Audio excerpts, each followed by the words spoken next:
that I'm used to the climate. I think that if man ever found a place to live easy and happy, that Eden is on Puget Sound. Eden is on Puget Sound. That Eden is on Puget Sound. A place to live easy and happy. That Eden is on Puget Sound. Hello, you are listening to the Seattle Files. My name is Chris Allen. I'm your host. Every week I get together with a different local comedian, and together we discuss the strange, unusual, interesting, and oftentimes lesser-known aspects of our local history. Joining me today in the program is Zach Nelson. How's it going, Zach? Very well, Chris. How are you? Excellent. I'm good. Thank you so much for being here. Absolutely. Zach is a founding member of the sketch group Drop the Root Beer and Run, which has been together for 5 years now? 5 years? Something Yeah. like that? Yeah. He's a member of the two-man sketch group Baby Fin, along with Randall Cleveland, and a member of the improv group Duck Duck Scissors, which performs regularly at the Pocket Theater. Am I leaving anything out? Nope, you're good. Awesome. He also does not have a C in his name. It's just Z-A-K. I like to be different.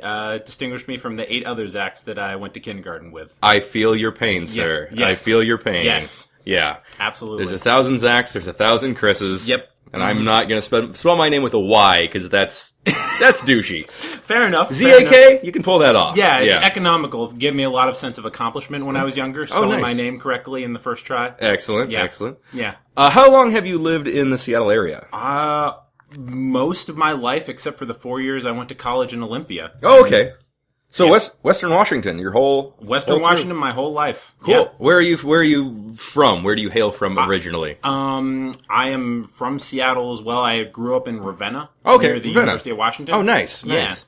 And grew up there for 9 years and then moved to the east side for a little bit. Moving on up. Yeah. Excellent. We cool. had a hot tub. It was great. Hey.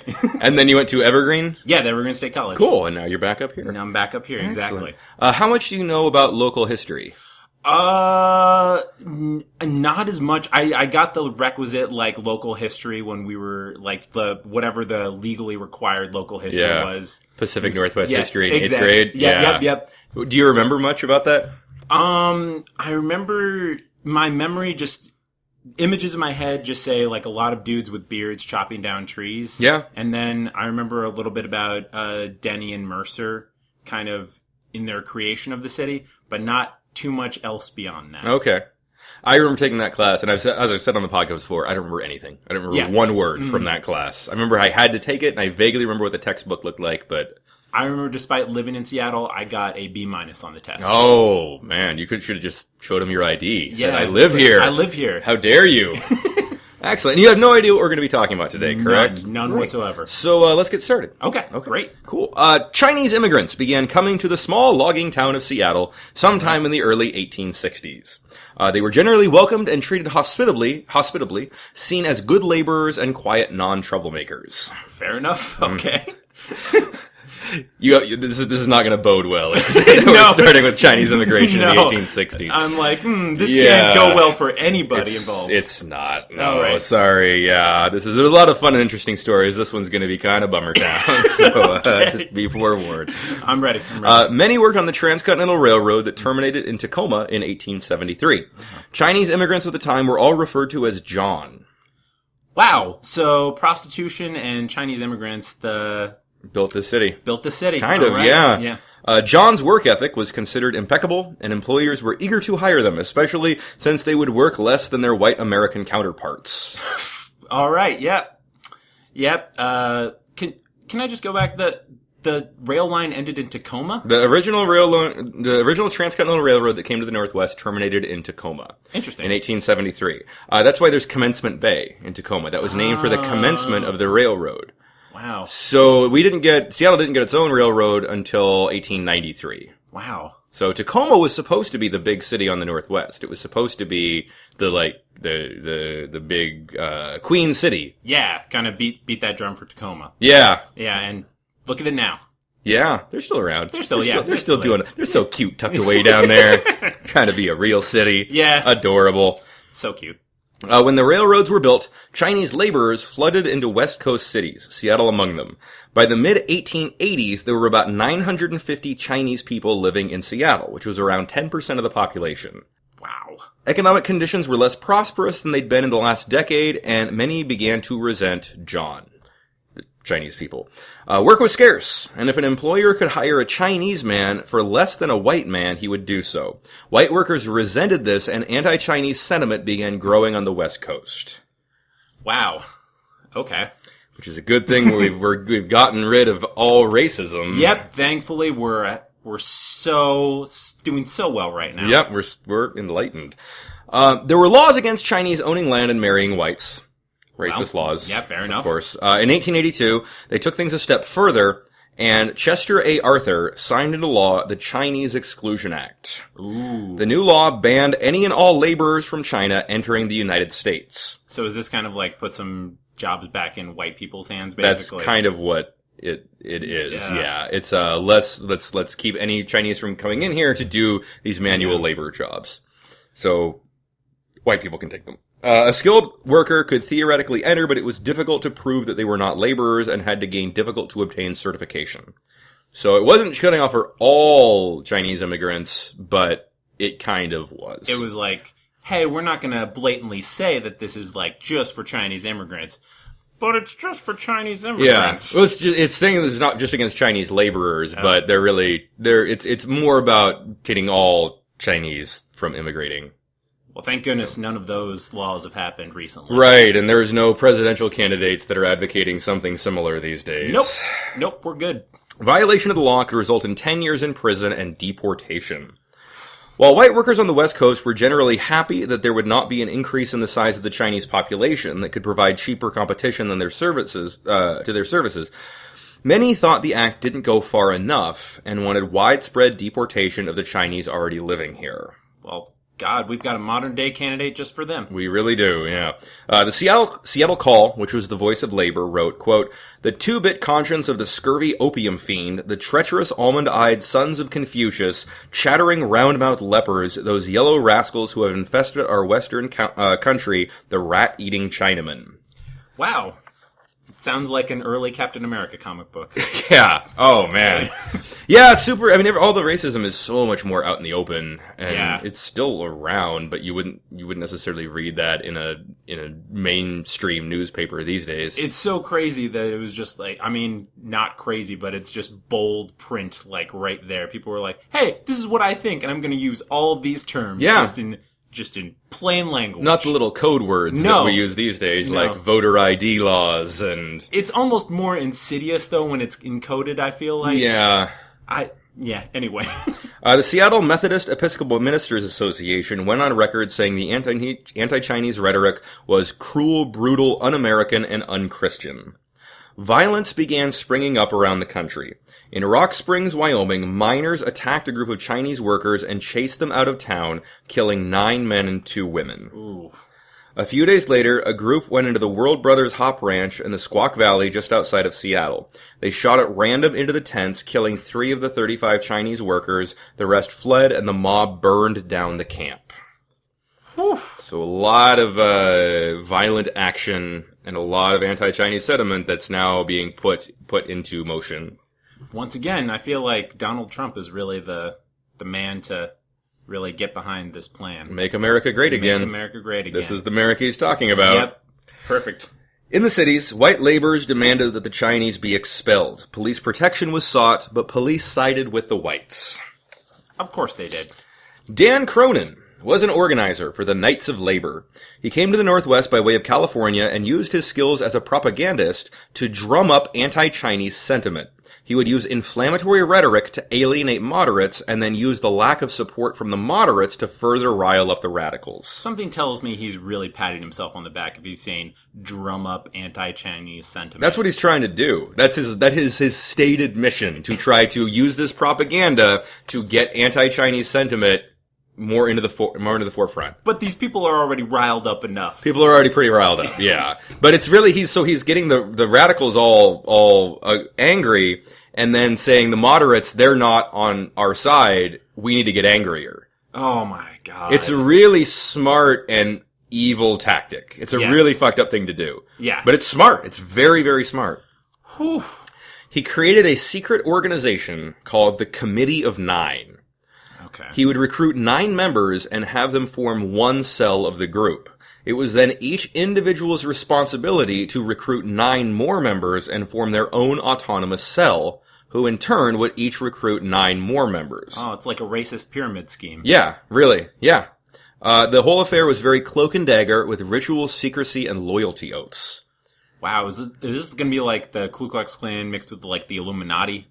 It actually is kind of similar to that. That's actually a very good assessment of that. Because it's all this like cloak and dagger kind of secret handshakes and secret meetings and all this kind of imagery. But it's with the stated purpose of racism. Yeah. And I don't know a lot about the Illuminati. I know you do. I have yeah. some friends who have taught me well about the Illuminati, but I'm still like, it's very like surface level. I saw their show. Our friend Love Snack, the sketch group, just did a whole musical show about the Illuminati. And I saw that show, and now I'm trying to remember what kind. I remember a lot of the stuff about the imagery, but yeah, it's Bavarian. I think it was Bavarians started it, and basically that cult spread with German immigrants to America, and was mainly reserved for. The whole idea was like to shape the world, but do it covertly. Okay. Was it racially motivated like this is? Not quite racially motivated. It was more like a new world order type of thing. Like, we're going to shape the world to do, like, basically be what we want it to be. Not necessarily, like, it wasn't racially motivated, that I know, but once again, maybe surface level. Not necessarily overtly racially motivated, racial, but it might be, yeah. Not the stated mission, but maybe there's... It was in the 1700s, okay, so race may have played into it. If you're trying to mold the world in the 1700s, you're probably racist. Yeah, that's probably fair. The purpose of the organization of the Committee of Nine was stated as attempting to expel the Chinese. It was its secondary goal to overthrow the capitalist society and form a world run by the workers. The police started spying on the Committee of Nine, and so the members of the Committee of Nine started spying on the police. Wow, so it's sort of like a spy versus spy thing going on. Yeah, you get to the last panel and it's a twist. It's a twist. It's always a twist. Mm-hmm. Cronin called a meeting of the Anti-Chinese Congress at Yesler Hall on September 28, 1885. Several communities and labor unions were represented. The mayor of Tacoma, R. Jacob Weisbach, was elected as president of the Congress. The Congress met regularly and passed resolutions demanding that all Chinese who entered the territory illegally be gone by the end of November. They declared, quote, "We hold ourselves not responsible for any acts of violence which may arise from non-compliance with these resolutions." So he's trying to basically say, like, all the Chinese are going to get out, so just no more violence? Is that basically his whole thing? He's saying all the Chinese need to get out, and if they do not, there might be violence, but that's not our fault. That's their fault for not getting out. Okay, so it's their fault for not complying with this declaration. Basically, this ridiculous declaration. Right, yeah. The Anti-Chinese Party of Seattle formed a committee of 15. A lot of committees in this story. A lot of committees, numbered committees, very. Committee of 15 to handle expelling the Chinese. It was an unofficial delegation. And on the other side of town, Sheriff McGraw was forming his own group and deputizing men, and each group viewed the other as unfit to deal with the Chinese situation. So they're both trying to kind of get the Chinese out. The sheriff is a little bit more, we need to see what the law has to say about this. But they both are they're both against the Chinese and they're both against each other. So there's the Committee of 9 and then there's the Committee of 15? Yes. And then... But there's probably members of the Committee of 9 are making up the members of the Committee of 15. But the Committee of 15... Oh. It's a whole Down the thing. rabbit hole we go. Indeed, yeah. The Committee of 15, though, is very out in the open. Okay. It's very, this is, they call it the Anti-Chinese Congress. It was a group of people saying, hey, let's all meet publicly and talk about what we're going to do about this Chinese situation. Basically, it was like, I imagine like a Lutheran, like, lunch gathering, like a Lutheran kind of hangout where it's basically like... Evil alternate universe Lutheran lunch gathering. There's still Jell-O and fruit, but it's just all anti-Chinese rhetoric. Yeah, it's like the world's most racist AA meeting. Oh boy. November 1st was the deadline for all Chinese were supposed to be out of Western Washington. Many had already left, but some still remained. On November 3rd, the Committee of Nine had enough. They got their Tacoma men together and arranged that when the 9:30 a.m. steam whistle at Lister's foundry was sounded, hundreds of white men poured out into the streets. They marched through Tacoma and into the shacks where the Chinese immigrants lived. They forced them out of their homes, told them to pack their belongings, and escorted them to the train station where they were put into boxcars and shipped to Portland. Oh my God. Yeah, no one was hurt, no one was killed or physically injured during this. But just saying, everybody out of your home right now, get in this boxcar, get out of town. Go to Portland. I love, even in their racist rhetoric, the Washington State still finds a way to shit on Portland. That's one way of looking at it, yeah. Like, send them to Portland as though that Portland's, like, any different than Washington. Right. Or Seattle. They just want them to get out of town. Yeah. They don't care where they go. They just want them to leave, which is real fucked up. Yep. When news of the events reached Seattle, everyone was on edge. Understandably. Representatives from the whites and the Chinese met to talk things over. The Knights of Labor, Mayor Henry Yesler, John Leary, and 5 prominent Chinese community leaders met and discussed what had happened in Tacoma and what would happen in Seattle. The Chinese agreed to leave peacefully, but that they needed more time to do so. The white representatives agreed, and the talks ended peacefully. Oh, good. Surprisingly enough. Wow. That's definitely a surprise. Yeah, so they say, I mean, it's still not an ideal situation for the Chinese immigrants because they still have to leave, but they're given more time and they're kind of guaranteed you'll have the protection of the law. You can stay until you get your kind of things in order, and then you can, once you figure out how you're going to leave, where you're going to go, then you can go. Then you can go. It's basically like landlords basically raising the rent in Seattle today. Where they're like, you have 90 days. You have 90 days, but at the end of that 90 days, I'm giving this place to somebody else. Yeah. There was a victory celebration among the whites at the Opera House, where speeches were made, and everyone was confident that by getting rid of the Chinese populations, their economic troubles would soon be over. Because of course they're the ones to blame. That's reason. Why. That's why I can't get a job. It's not because I never turned in a resume or like... It's not because of any of these other circumstances. It's because there's Chinese people in town. Yep. Judge Thomas Burke, later of Burke-Gilman fame, got up to speak.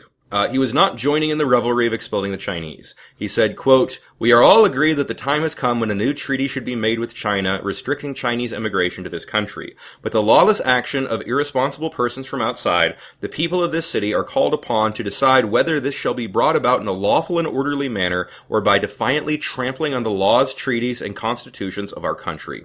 For the first time in the history of this territory, an attempt is made to divide the community into 2 classes, laborers on one side and all other workers on the other. This attempt is as wicked as it is un-American. The man who would now seek to divide us on old world lines is an enemy to us all."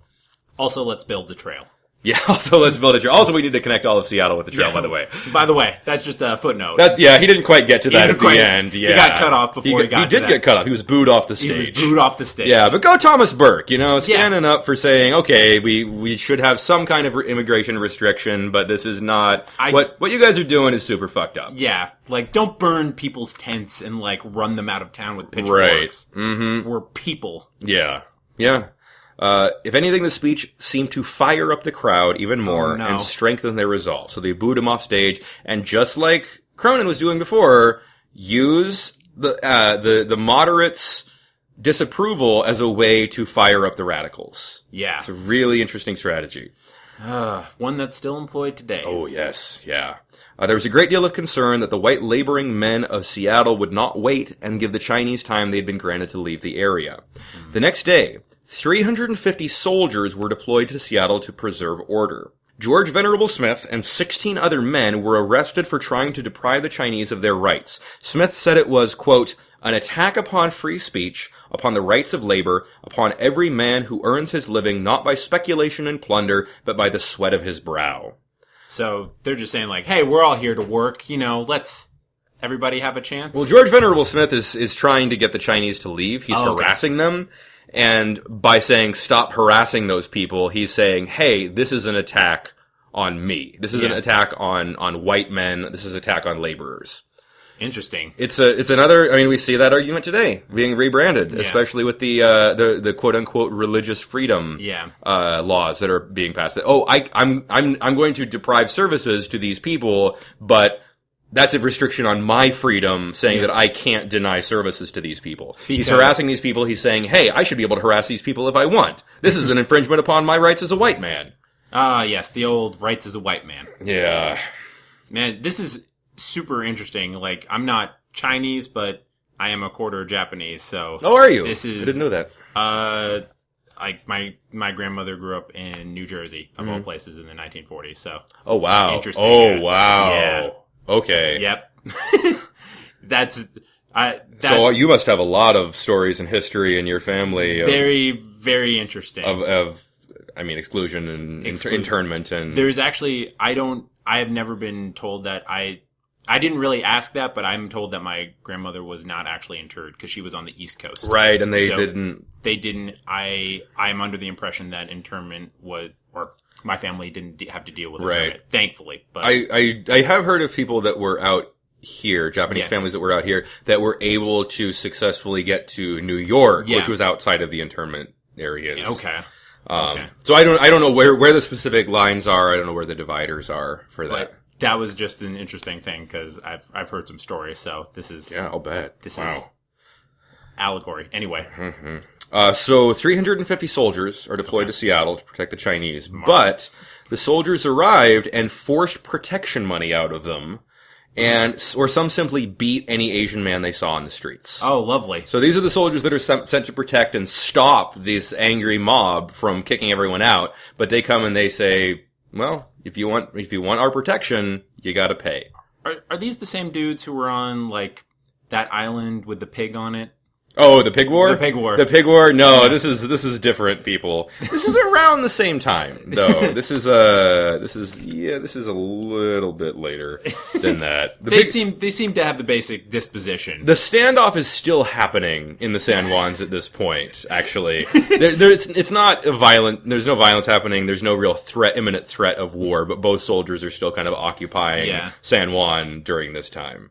This seems to be just soldiers who are like, this isn't going to be a very fun. We're deployed to Seattle, not actual, like, battlefield lines. Yeah. What are we going to do? Yeah, well, you find ways... Oh, God. I don't even want to finish that sentence. No. Please don't. Yeah, no, let's just move on. The troops were withdrawn 2 weeks later, and each side eagerly awaited to see if the territorial legislation would pass, or territorial legislature would pass legislation forcing the Chinese from the area. And in January of 1886, bills proposing the banning of Asian immigrants from seeking employment were defeated. A meeting, so you can still, if you're Asian, you can still seek employment. Yeah. A meeting was called amongst the anti-Chinese movement on February 6, 1886. 800 men and women met at the Bayou Theater down at the lava bed south of Mill Street. Mary Kenworth made an impassioned speech about how the rich politicians were simply allowing the Chinese to stay because they didn't care about the plight of working-class whites. Ah, yes. Again, white man's... The white man's burden. Yeah. They're oppressing us by allowing other people to be here. It's good to see that feeling hasn't gone away among white men. Yeah, it's there's so many really just the study of history, you see how little people change over time. Yeah. And how we take 2 steps forward, but then 1 3/4 steps back. The crowd appointed a committee of 15. This is another committee of 15.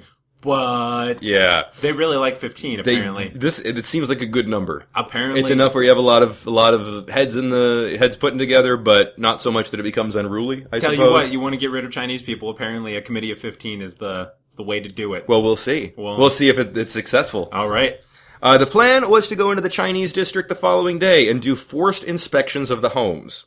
There was a cubic air ordinance, which stipulated that every residence had to have at least 512 cubic feet of air for every person sleeping in the dwelling. Oh. So most Asian immigrants were living in cramped conditions, and it was common knowledge that most of the homes would not be up to this standard. It was a tactic for justifying forcing them to leave town. So using this technicality to say we're really doing it, the real reason we're doing it is because we don't want Chinese people here. But we're going to use this little tweak in the law as an excuse. just like voter ID laws. Yes. There's also one that's fun about abortion clinics, which is basically like you have to have a certain width of hallway in abortion clinics. Yeah, because in Texas, every medical facility has to have a hallway wide enough for 2 beds to be able to pass each other. Exactly. But these are medical care facilities that don't even have inpatient treatment. They're not urgent care clinics, basically. Right. So that is interesting. The parallels that kind of come about using these little minor legal technicalities in order to get the results that you want. Yeah. Absolutely. Manipulating the system. So what happened? Well, the next morning, the mob broke into groups of 5, so-called order committees. Ooh. So committees of 5. Did they do it in groups of 15, though? I think the groups of 5 would have gone in groups of 3. Oh. So it still would have been 15. 15, Gotta have 15 people.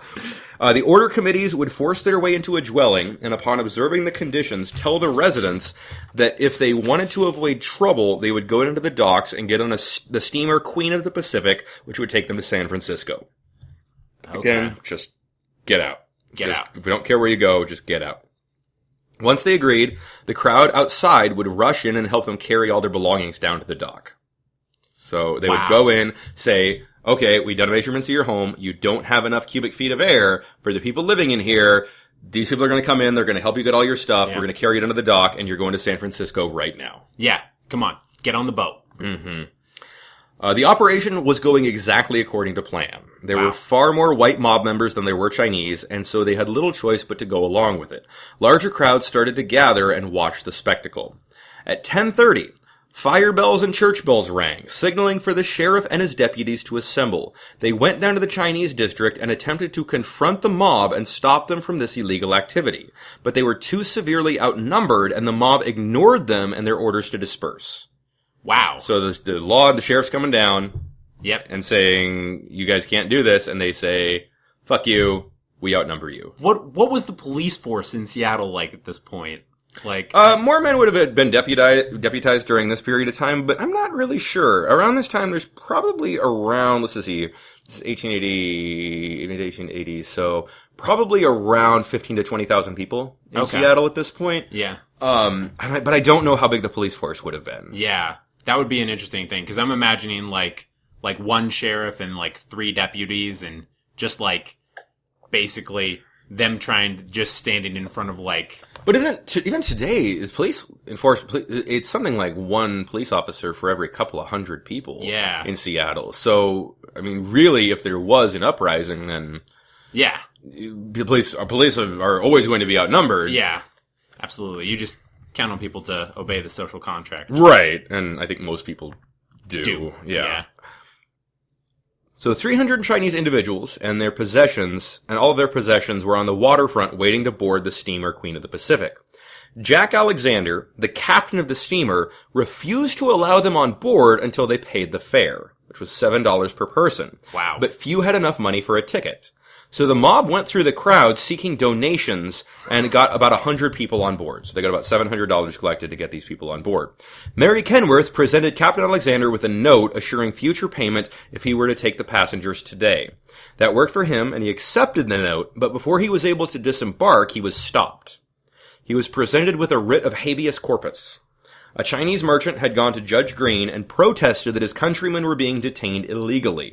Captain Alexander, and all 350 Chinese were ordered to appear in court at 8 a.m. the next morning. Wow. To determine the legality of this. Oh my gosh. So he's not going anywhere.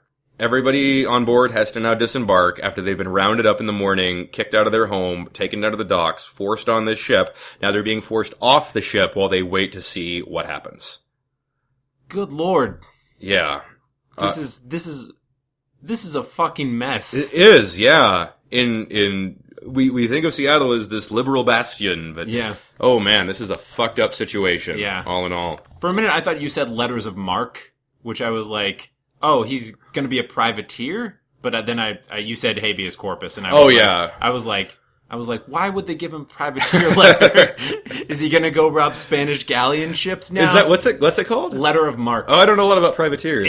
It's just I did a report on it back in high school, but it's like basically it's like what kings would give like sailors, basically saying like you Chris Allen have the authority to plunder ships in the name of England or in the name of Portugal or in the name of Spain, and all the money that you make will be dutifully given back to the king and queen of the nation. So it's basically like it's a license to steal. Yeah, it's basically during wars they would do that to like really try and sink the like the bank of whatever country they were fighting. Interesting. I didn't realize that privateers were that formalized. I thought it was interesting. There was like a slight difference. That was letter of marque was basically the difference. So like sometimes pirates would get letter of marque and be like, all right, I'm street legal now. I can go rob whoever I want, but I'm doing it under the name of England. Perfect. Interesting. Anyway. So the Chinese immigrants were detained in a warehouse at the docks for the evening, and a committee was formed to bring them food and water. I don't know why they didn't take them back to their homes. Yeah, the homes might have been torn down, but I don't know. Yeah, they were housed in this warehouse on the dock. The judge the next morning said that any of them who wished to stay would have the protection of the law on their side. But... All right, we've seen how well that's gone. Yeah, this came at the end of months of harassment, both from citizens and soldiers, so the promise meant little, and all but 16 of the 350 decided to stay. So 16 of them said, wow, let's stay here, yet the rest of the 350 said, no, let's get out of here. Let's go. This is not a safe place for us, let's just leave. Between all the tent burning and the 15 people constantly after us. Yeah, the groups of 15. Consistently just... That would have probably given you a very, like, primal fear of the number 15 after a certain point. Just like, oh, how many people are coming down the street right there? 1, 2, 3, it's 17. 17. Okay, it's 17. We're good, guys. All right, Good. We're good, fine. Don't scatter. The rest were taken back to the dock to board the Queen of the Pacific, so most people that did decide to leave, but the Queen of the Pacific could only hold 196 passengers. Wow. So well over 100 people were left on the dock as the ship pulled into Elliott Bay. And the next steamer wouldn't be coming for 6 days. Wow. So now they're trapped here. Oh, now they got lovely. nowhere to go. They're stuck on the dock. They've agreed to leave. They said, we don't want to stay here. This isn't safe. Even though they said we can stay, we don't trust these people that come and got us out of our homes or the early morning hours. Yeah. So there's 100 of them stuck here. Or over 100. The home guard escorted the remaining Chinese back to their shanties. But the watching crowd did not know of the arrangement and that they would be leaving in 6 days. Oh, no. Yeah, they had heard the judge offer them protection, then watched the steamer leave, and now they saw these men walking back into town. Oh, man. So this is why we have Twitter today. This is this specific reason. This is the origin story of Twitter. Oh, actually, so you can actually get to the up-to-date information. I knew Seattle was a big tech startup. Yeah, no, this is when Twitter started in 1886. Wow. Yeah, the crowd got thicker, and soon it was difficult for the home guard to push through. A logger grabbed a guard's rifle, and shooting started. 5 men were shot, one of them killed. The one that was killed was the logger that grabbed the guard's rifle. Seems fitting? It's like you grab a guard's rifle, I don't know what you expect to happen. Yeah. Reinforcements arrived and attempted to disperse the mob. Rumors quickly circulated among the mob that Judge Burke had given orders to fire into the crowd, and they chanted for his arrest. So rumors just fly. Wow. Which is why you can't listen to Twitter. This is the second half of Yeah, exactly, yeah. Twitter rose and fall in about 8 minutes. Wow, that's quick. Mm-hmm. So yeah, there's rumors you hear the gunshots going off, and rumors just spread like wildfire, incredibly quickly, tear through the city. Do you think anyone took advantage of that point to like spread other rumors as long as they had like basically the entire town? I heard Jody slept with Carl. I heard I don't like Kara's peach cobbler. I think it's an audacity. Oh, I'm Kara. Oh no! I didn't see you there, Kara. Oh no! Several thousand people now form the mob. So several thousand people in the streets of Seattle. They surrounded the guard protecting the Chinese. And a standoff lasted for 45 minutes. With the mob and the guard eyeing each other down. So the guards got their guns. Yeah. The mob is just sitting there staring. Oh, man. It's just this tense standoff. Eventually, the crowd began to disperse. Governor Squire, who happened to be in Seattle at the time, declared martial law. Saloons were closed, and a guard was put on every corner in downtown Seattle. President Grover Cleveland got news of what was happening and ordered 300 troops to Seattle. On February 12th, another 110 Chinese were taken from Seattle to San Francisco on the steamer Elder. A short time later, there were only a few dozen remaining in the city. Martial law ended February 22nd, so martial law lasted a couple of weeks because of this incident. But troops stayed in the city until summer. Wow. Anti-Asian sentiment continued in Seattle for years, although economic recovery in the later part of the 1880s did significantly lessen it. The Chinese Exclusion Act was renewed in 1892 and made permanent in 1902. Wow. It was repealed by the Magnuson Act in 1943. Oh my gosh. So Chinese laborers were not allowed into the country again until 1943. Wow. And then, of course, internment, which... yeah, we won't get into here. I'm probably going to do an entire episode about internment in the Northwest. But in 1962, Chinese-American Wing Luke was elected to the Seattle City Council. And in 1996, Gary Locke became the first Asian-American governor in the country. Wow. But there still is a lot of racism in... yeah. Wing Luke. He sounds like a Star Wars character. Well, you ever been to the Wing Luke Museum?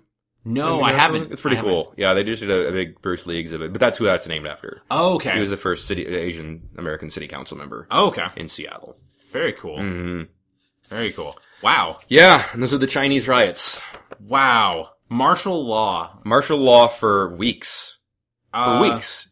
You'd think people might be able to drum up that kind of sentiment to drive Amazon out of town. Ooh, that's a really good idea. That's a really good idea. I feel like it's there, but...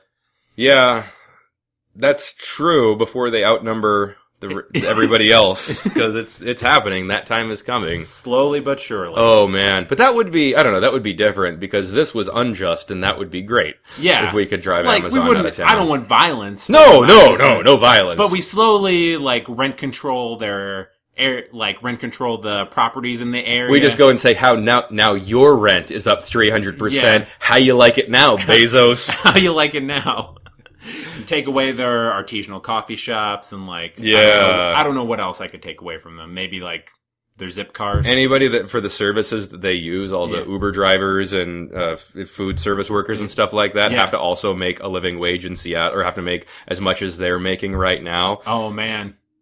That would be, that would do it. That would do it. That would do it. You see how many people kicked and screamed about the $15 minimum wage. If we can get rid of Amazon, that would be super. I'm okay with it. I'm going to put that out there.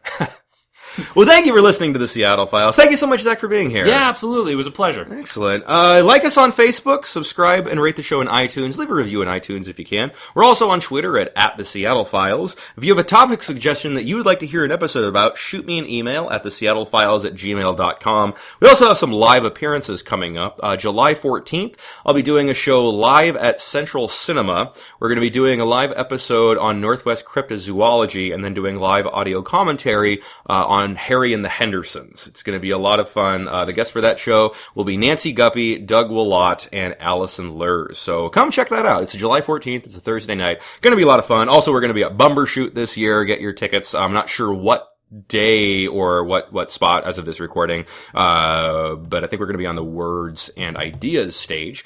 So check that out. Thank you so much, Zach, for being here. Yeah. Awesome. Thank you so much. Yeah, thank you for listening. Be back next Tuesday. For listening, be back next Tuesday. For listening, be back next Tuesday. For listening, be back next Tuesday. For listening, be back